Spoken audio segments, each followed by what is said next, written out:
कधी काळी अंगात उर्मी होती, रक्तात ताप होता. मी कोणालाच कमी नाही हा जाज्वल्य अभिमान होता. त्याच उर्मीने काही चुकाही झाल्या.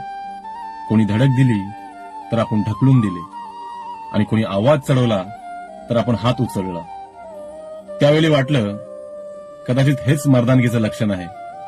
पण आज त्याच एका भांडण्याच्या केसने आणि त्या गुन्ह्याच्या नोंदीमुळे त्याचं संपूर्ण आयुष्य थांबलेलं आहे. पोलीस भरतीमध्ये त्याचं नाव येत नाही, कारण त्यावेळेस आडवा येतो तो त्याचा भूतकाळ. त्याचा भूतकाळच त्याच्या आजच्या पात्रतेला अडवतोय. डोळ्यात स्वप्न आहेत, देशसेवेची ओढ आहे, पण कागदावरच्या त्या छोट्याशा गुन्ह्यांच्या ओली आज त्याचं भविष्य गिळत आहेत. आज तो शांत आहे, कारण मनात पश्चाताप आहे. त्या दिवशी जर थांबलो असतो तर आज गणवेशात असतो. हीच विचारधारा आज त्याच्या डोळ्यामध्ये अश्रू आणते.